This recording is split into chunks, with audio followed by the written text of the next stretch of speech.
welcome to Limitless and Unfiltered. I am Maria DeCarmo, and this is my co-host, Jenny Kramer. This is the space where we get real, raw, and unfiltered about life, business, and everything in between. Because let's be honest, navigating ambition, relationships, and personal growth isn't always easy, but it is worth it. Here we challenge the norms, break through the limits, and have the conversations that no one else is having without the fluff, without the filters. So if you're ready to step into your power, own your story, and build a life that's truly yours, then you're in the right place. Let's dive in because together we are limitless and unfiltered. So today on Limitless and Unfiltered, we're going to dive in and chat about how to stay motivated when you're just not feeling it. Because let's be real, we all get there in business and personal life. We have our good days, we have our bad days. So yeah, let's chat about it. Love this. I'm so excited. Let's be real. We've all been there, those days when, motivation packs its bags and disappears. You get into this emotion of like we talked about last time, the hustle culture of like hustling through. And then there comes this time where you hit a brick wall and you're just like absolutely pooped and you just lose your mojo, right? I would say this happened to me, Maria, when I think it was like 2019. I was literally go, go, go until I got really sick and I couldn't get out of bed. And I basically thought I had vertigo. Oh no. I literally could not get out of bed, nor obviously drive in my car. And I was like bedridden for 7 days. Like if I stood out of bed, I was super sick. The walls were spinning. It was awful. Went to the doctors. Anyways, all lo and behold, it wasn't vertigo. I had something called silent migraines. Didn't even know that was a thing. As a kid, So as a kid, I always suffered with migraines, but they were the ones where you could actually feel your head hurting you. Whereas this one, it's still a migraine behind your eye, but there's no pain, but you get the dizziness and the nausea of having a severe migraine. Wow, that's And awful. yeah, totally awful. And I would say after that, there was like a time in my life where I started to lose that motivation to kind of keep going in the sense of like getting scared of being sick again, right? So I would say that's probably a relatable story for me to where my motivation started to decrease for a short period of time.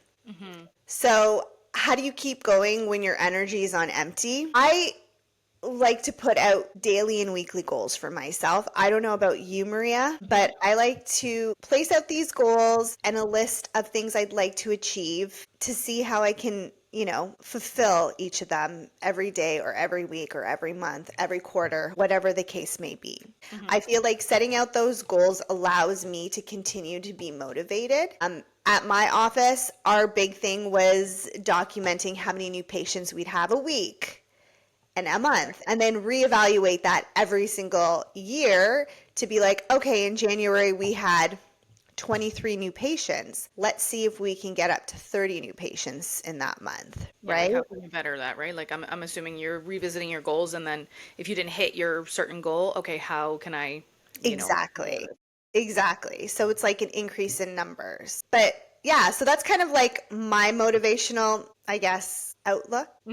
Yeah, absolutely. So what's your thing that keeps you going when you feel like your body's starting to drive on empty? So, okay, I have this thing with motivation where I feel like a lot of people operate their life in a form of like, I don't have the motivation to work out or I don't have the motivation to this, and they're constantly waiting for that motivation, but in reality, motivation is a mood, not a strategy. I Right? like that. Yes. Yeah, so we love to act like we're well-oiled machines, but we're not. We need to remind ourselves that we're not machines, and motivation doesn't live like on a schedule. It ebbs and flows. And I think that's where people get motivation wrong. They think that they need to wait for the motivation to kick in without realizing that it's your energy, it's your emotions, it's your Yeah. life. Like that is all centered around motivation. So if motivation is your only plan, sorry, but you're going to find yourself in a cycle of highs and lows, right? You're going to Right. find yourself in a oh, I'm doing really well when I have all this motivation, and then suddenly I don't know what's going on because my motivation is dying. Motivation is fleeting. It's a mood,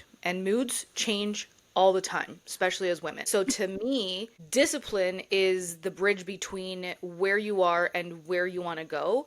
And motivation might get you started, but it's discipline that keeps that momentum going. So I wish that people understood that what makes you do things in life isn't your motivation. That motivation is just the beginning of it, but it's a feeling. Like your hormones and high emotional load in your life will equal the drainage of your motivation, especially for women. Like well, especially for women, especially for moms, I think your hormones, like our hormones shift every single week, right? You're in different phases of your Cycle. cycle.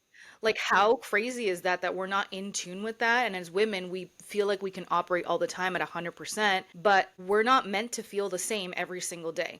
Well, I feel that. I know my body so well. Like every week, like I know what phase my body's in, if I should be working out, if I should be sleeping, if I should be That's it. freaking going hardcore. Like I Yeah. feel it. And it's exactly what you just said. Some days your body is going to say, yo, slow down. Yeah. Okay? Like that's biology. It doesn't mean that you're broken. Wow, this is like feeding right back into our other episode.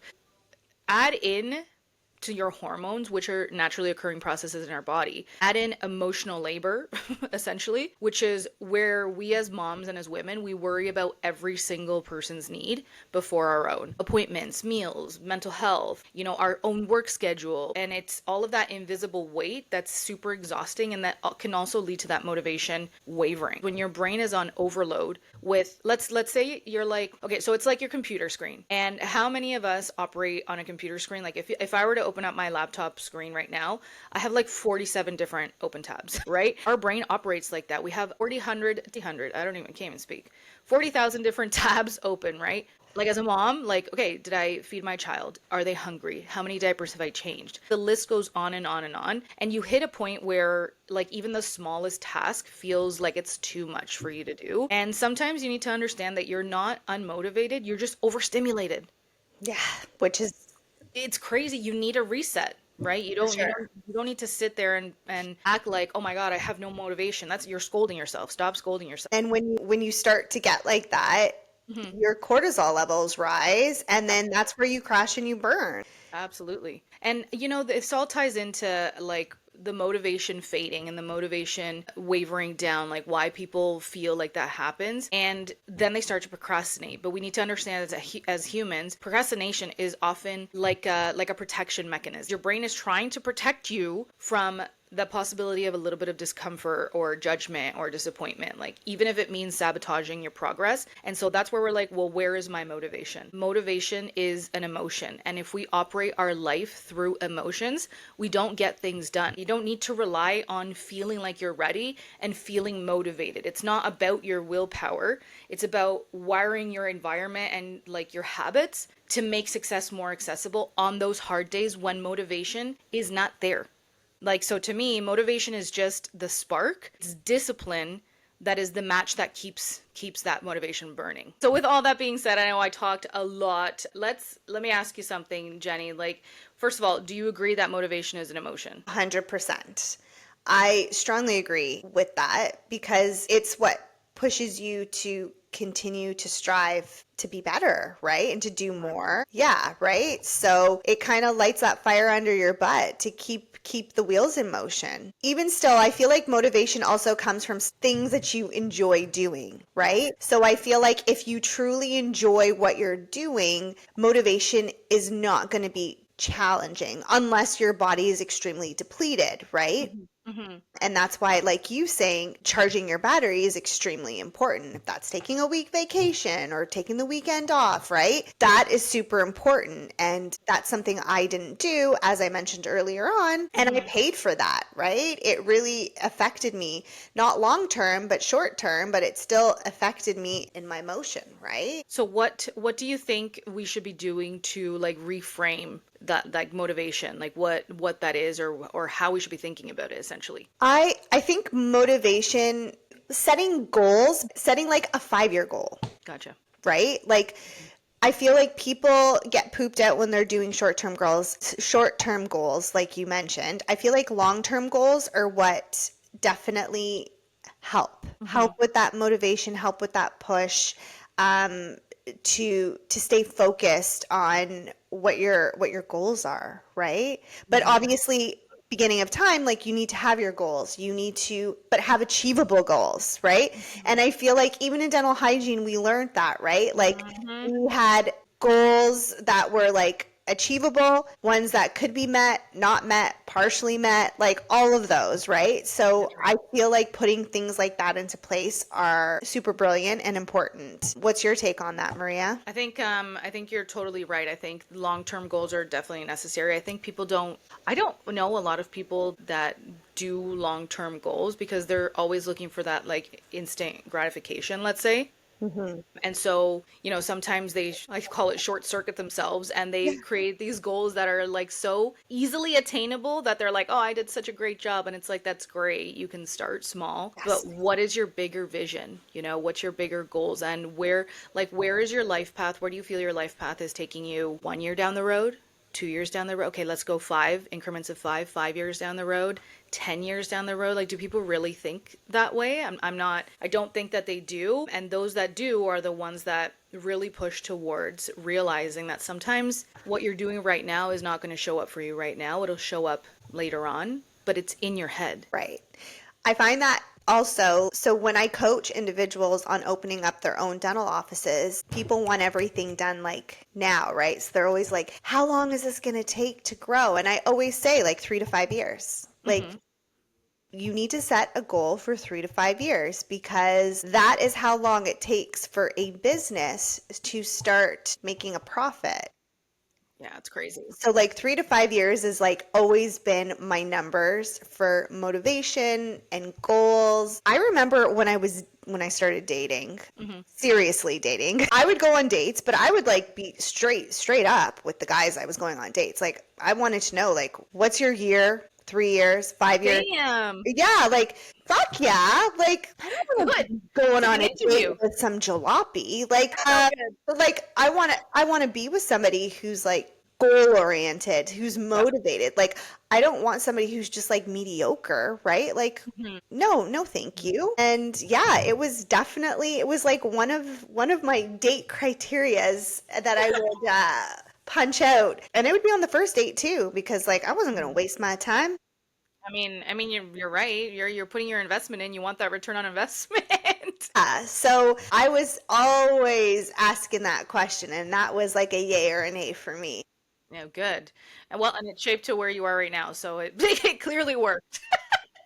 And like I would say like my husband's great. Like we are always goal setting together or like not to like he's got Yeah. his own personal goals, like work goals, health goals and so do I. And we have goals together and we always reminisce and chat about it openly and I think that's like super great and super healthy. Actually, I think that leads into my next question for you and kind of like where my head is at is what are some practical tips to spark your motivation? Because what you just said about you sitting with your partner and working through not only your personal goals, but goals together, I think that is so magical in not only a relationship, but like in any venture that you have where you are communicating essentially with other people. What are some of those practical tips that you can share? Because clearly that's one of them and it's worked very well. Yeah, so my husband and I, we're big dreamers and we like to put our dreams onto paper and make them a reality. So we're always talking about how we can do more in the sense of like financially, get the bigger house, get the nicer cars, go on the lavish vacations, right? So we're constantly brainstorming ideas and businesses that we can do together Hmm. to be better and not just for ourselves but for our family, right? And for our child. And then we also we also want to be able to show him what we've done and and teach him how to fulfill the same type of motivation and goals that we have, right? Hmm. So when I sold my second dental office, my husband was a silent partner for the commercial property that we owned, and we decided to take that money that we profited from there and we opened up another business from that. And it Love it. was, yeah, it was funny because I was like, oh, let's go to the franchise show and just kind of see what's going on, right? Like it was just something fun just to get an idea. So we do stuff like that, right? Hmm. Hmm. So we go to the franchise show and we end up seeing this company that does vending machines. And so it brought him back to when he was a kid. Remember when it used to be, oh, take your kid to work day? Yes. So at the time, his dad was working for Canteen and he was doing the vending machines. So it kind of brought back like childhood memories of him going with his dad to the vending machines. And he was like, this is a great side hustle because we are very much into side hustles. You have to have multiple streams of income. You don't have to, but for us, we truly believe in multiple streams of income in order to, build up, Legacy. Exactly. Thank you, Maria. So we decided to invest into this company. And so this was back in 2020, 2021, 2022. So we did it. We had some great fun with it. So it was just like total side hustle. And we got his dad involved in everything. And then we actually just recently sold it. So yeah, so now we've sold that business just very recent. And now we're brainstorming what our next venture is together. So we're constantly just always seeing how we can work together to do great things, and talking about it. Because I feel like going back to our previous episode, Maria, manifestation, right? The more you talk about it, the more you have it in your head and you think about it all day, every day, it motivates you and it puts that energy into the universe and it comes tenfold back. Absolutely. I could not agree more with that.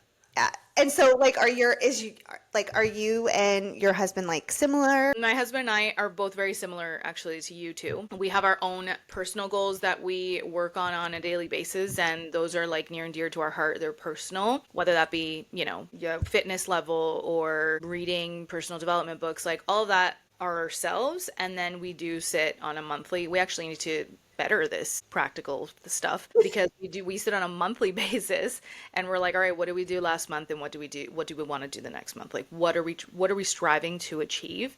And I think that when you are in a relationship that has that dynamic, it's very hard to not succeed. It's very hard to like end up in a place where you're not happy with the things that you're accomplishing because you have each other to support each other, And what you said is actually so true about diversifying your financial portfolio and really honing in on the fact that like side hustles are incredible to essentially build your legacy out. And I think a lot of people are afraid of them. I think there's a lot of people that when opportunity comes to their door, they see it as something negative because they're afraid of it. But when you have the dynamic with your partner, or even if it doesn't even have to be a romantic partner, it could be a friendship, it could be, a team that you want to build, coworkers, like when you're in that same energy of like, all right, what did we do last month? Well, how can we better that for this month? Like, what are the strategies that we can put in place? What are the things that we can do differently in order to, even if it's 1% better this month? So I think you and I are very similar in that aspect. And I think for me, the other practical thing that I always have at like the forefront of my mind is reconnecting to my why. I like that. I always reconnect to my why. I think, and here's the thing. I think people change their why all the time and they're afraid to say like, my why has changed, because my why for working 16-hour days hygiene when I first became a dental hygienist had nothing to do with my kids. I didn't have kids, right? Like I was a single person. I didn't, it was to travel essentially, right? I worked hard to travel and to like accumulate funds in my bank account, but it wasn't for my children. Obviously, when I had kids, found out that I was pregnant, that why changed. They became part of my why. And I feel like we need to, like a tip that I would say to people is reconnect with that. Like, why are you actually doing the things that you are doing? Yes. Why are you motivated to do something? And revisit it. You said it yourself. You revisit your goals with Anthony every week, every month. Like, why don't we do that with ourselves? Yeah. Right? Like that. I think that's huge. Is really truly connecting with your deeper wants and asking yourself in the moment, like, okay, I know I wanted this at the beginning of 2025. Now, what is today? May 1st, whether that we're recording this. Now we're in May. We are a quarter of the year done. Is the same reason why I started XYZ in January of 2025, is that still the same reason why I want to do it? And if it's not, pivot, right? Figure out where your why is and move forward from there. It's never too late, right? 100%. It's like the people who are kind of like, oh, I'll start on Monday. Like any day can be your Monday. You know what I mean? Yes. Like, it just get started. Just do it, right? Oh, you know what's funny that you said that I start on Monday is because when I did 75 hard I the was going to first bring it time, up. when I did 75 hard the first time, I remember it wasn't like I was motivated by people that I saw that had done it, but I wasn't motivated by their results. I wasn't motivated by anything. I was just motivated by their determination of like just doing something so fucking hard, right? That was it. And I was like, I want to do it. And I didn't, it wasn't a Monday. I remember clearly that I went to bed on a Wednesday evening and I woke up at 5 in the morning. I had set the alarm for 5 in the morning for no reason because I hadn't decided to do anything.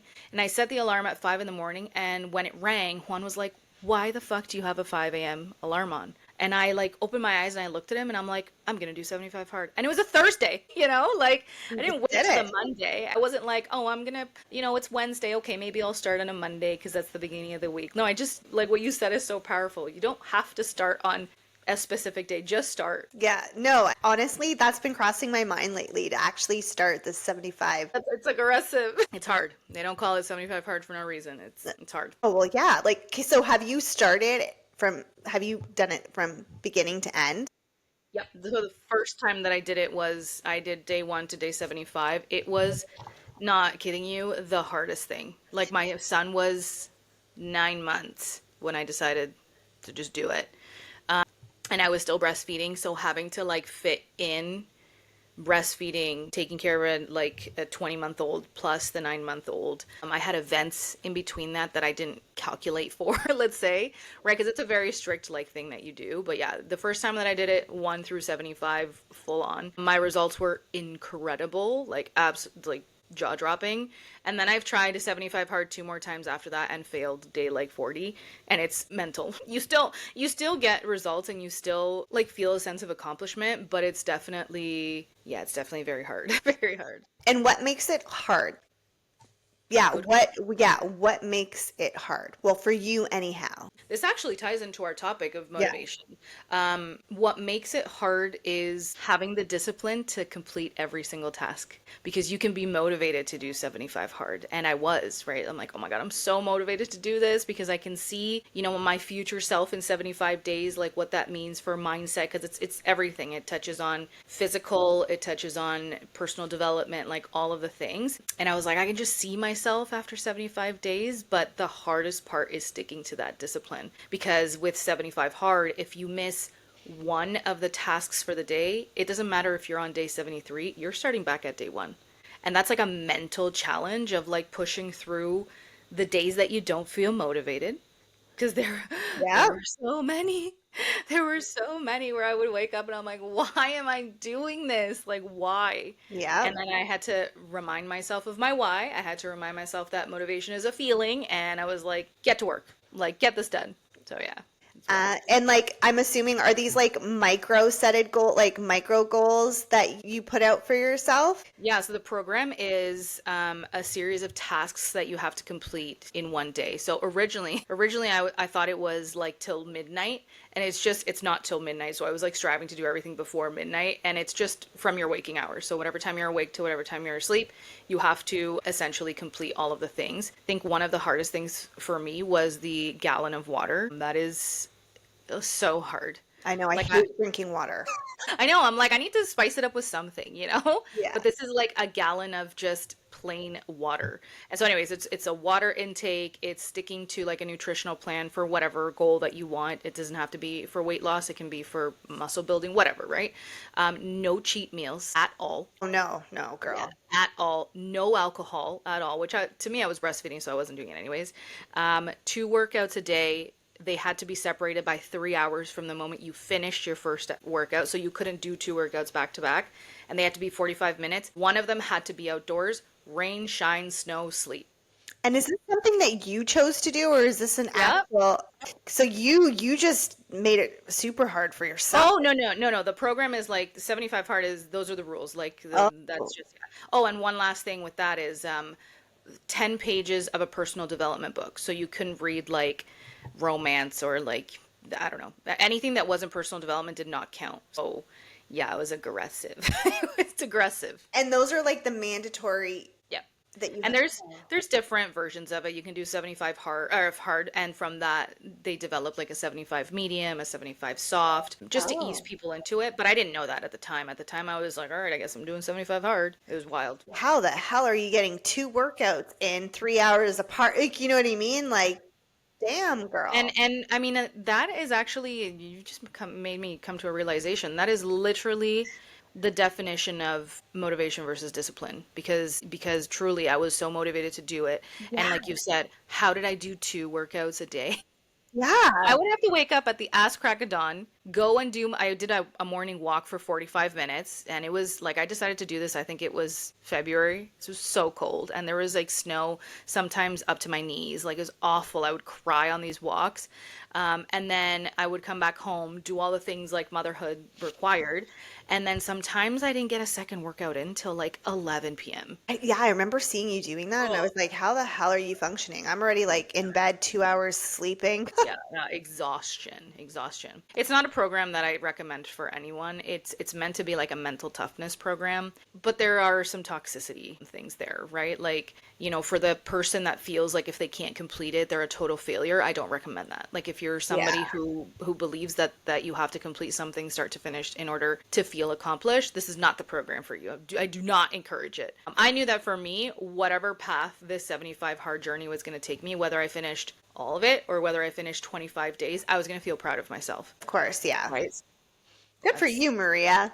Thank you. It's hard. I'll never do that again. Yeah. So so for you, what some tools and tricks that will help somebody through this like motivational, let's say ups and downs that they experience through life or something to like kick their motivation in? I feel like writing things out and having it on paper or having it visually in front of you or visually mentally, right? Like I'm the type of person who can like what I want, I can envision it and it's like I'm driving to work and I'm thinking about it, right? Yes. So I feel like definitely setting out micro goals, which I believe you mentioned, and just writing things out and starting small, right? Like, as they say, momentum breeds motivation. So there's like these tiny wins. It doesn't need to be a grand slam all the time, right?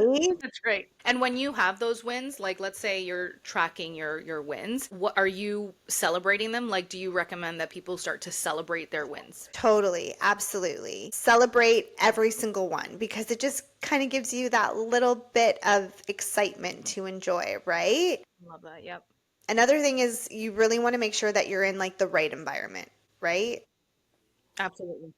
And that you're surrounded by really great, motivated, positive individuals. Hmm. Get rid of the negativity, right? Pause for a sec. Okay. So now I'm going to ask you because you said get around Yeah. the motivated people. What happens and what advice are you going to give to people that are listening when you feel like you are surrounded by unmotivated individuals, non-disciplined individuals? Maybe all they talk about is lack, all they talk about are other people. They don't necessarily talk about growth and personal development and like leveling themselves up. What would you say to someone who feels like they're stuck in that circle? I would say it's time to cleanse. It's time to like literally cleanse friends, family, like it's something that needs to be done, right? And I feel like people are only starting to really notice that and take action with it now. Like for the longest people would just like it is what it is. It's my best friend for the last 20 years, right? Yep. Yeah, it's kind of sad, but people grow apart and you don't want to have that bullshit in your life because misery likes company. Oof, yes. So, There's a quote that I live by from what you just said. You can't change the people around you, but you can change the people around you. yes, I like Right? that. Yeah.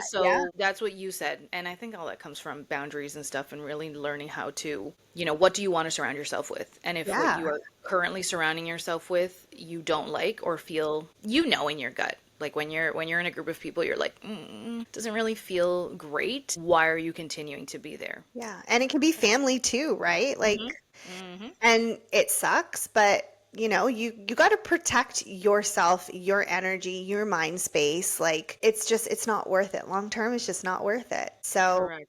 definitely evaluating your environment, who's surrounding you, and Yeah, just keeping yourself accountable. Yeah. Accountable for your short-term goals, long-term goals, you know, your ambitions for your family, and yeah. And one big thing is social media. It's funny because I'm totally in the social media Girl, world. I don't know how you do it. I am just very like, I believe real hardcore in the evil eye.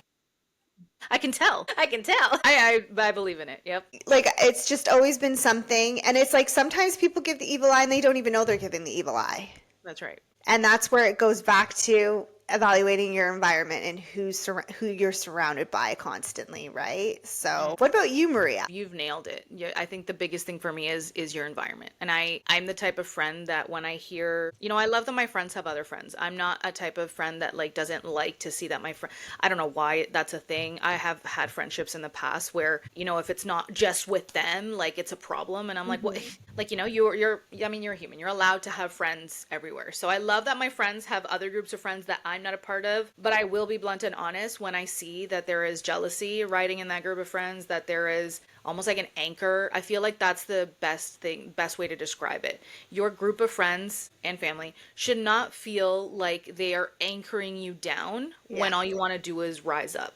Okay, because that won't get you anywhere. That's going to get you to feel unmotivated. That's going to get you to feel stuck. That's going to get you to feel like no matter what you want, you can't achieve it. And sometimes it has nothing to do with us and it's everything to do with our surrounding. So I think with when you nailed that, like you nailed that. That's definitely the biggest tool that I can tell people about, hey, if you're feeling you're unmotivated, check yourself, but after you check yourself, audit the people that are around you. Like if you talk to your friends, I'll give you an example, and I know that when she hears this, she's gonna know it's about her. I have a friend who was on a health journey, like really wanted to lose the weight. She's done having kids, and her group of friends, when she is on this health journey, it's almost like they're not comfortable with it, and they're always encouraging her to eat shit. Oh, it's just one donut. Oh, it's just, we're gonna go to McDonald's just once. You can go back to the gym next week. It's just one ice cream. And when I see that,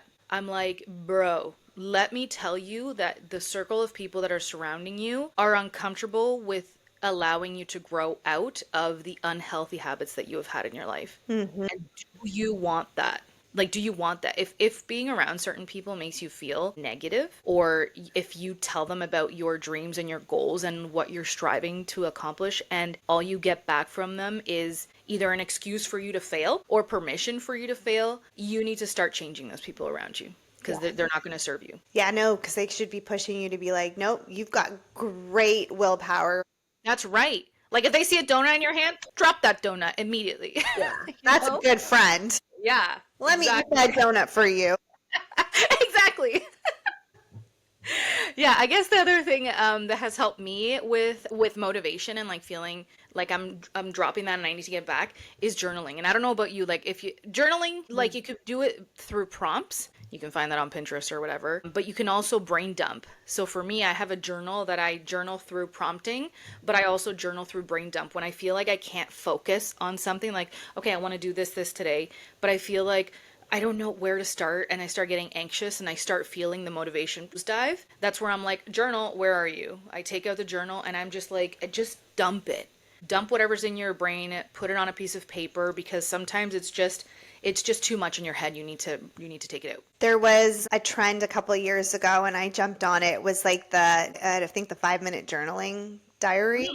And I loved that because you would do it in the morning Yeah, I love it. and in the evening, and you would put out, what you wanted to accomplish for the day, and, positive stuff into the universe. And it was just lovely. Yeah, that was a great way to start your day and to end your day is journaling, right? I love it. And it was great because you were able to track your progress as well. Like, okay, January 1st. And then you'd be like halfway through the year and you'd be like, oh, wow, look how much I've accomplished in 6 months. Yeah, I love it. Love it. I wish people understood the power of taking pen to paper. Yes. Like, oh, you have no idea how powerful that is. This is your sign to do it. One thing I love setting out is that you always need to make sure that you have self compassion for yourself, right? People are not compassionate enough to themselves. People are too hard on themselves. And I am Yes. terribly guilty for that. And as mentioned earlier, Maria, is like reset and rest is like it, that's how you heal Yep. physically, mentally, emotionally. That's how you heal. So really normalize off days and don't beat yourself up about it because it is not worth it. Mm-hmm. Rest is the only way that your body can heal, and your mind. Mind is mind over matter, right? Like you've got to rest your mind. And being restful is productive. Yes. Sometimes you just need to pause so that you can move forward. And that pause actually helps push you even further than you not resting at all. Yep. So really keeping those thoughts in motion is truly, truly important. Yeah, I absolutely love that. All right, so I'm going to give you guys a little bit of like maybe a takeaway from our episode. And we want you to think about all the things that we talked about and put it into practice. So I'm going to ask you something and I want you to really think about it. If you're driving in your car, please don't stop or close your eyes. Be safe. But here's the question for you. So, what's one tiny thing you can do today that gets you 1% closer to the person that you are becoming? Reflect on that and then share it with us. We would love to hear what it is about your day that made you reflect and made you say, okay, this is what's going to make me 1% better tomorrow. Share it with us. We would love to share it on our next episode. And yeah, and definitely ground yourself to that. You don't need perfect conditions to move forward. Okay, Ooh. you do not need to feel ready or confident or fully healed. You just need to be willing. And Willing. willing means willing to take those next small steps like Jenny was saying. Sometimes it doesn't have to be huge leaps and bounds. It can just be small steps. But you also have to be willing to believe that even your own messiness, your like tired effort still counts. She just talked about how rest is important, and sometimes rest, you need to validate that that's exactly what you need, okay? Because the truth is, the life you want isn't built in those massive moments of motivation. And I know Jenny has said that before. It's built in the quiet decisions that you make to continue to show up, especially when absolutely nobody is watching. Forget the social media aspect of it. Do it And all in silence. that's it. And that is essentially where your power lives. That's my thoughts. And just remember, Rome wasn't built in a day. Oh, that's right. Okay. Don't wait for the spark, guys. Be the one who lights it up. Take care. Bye. Bye.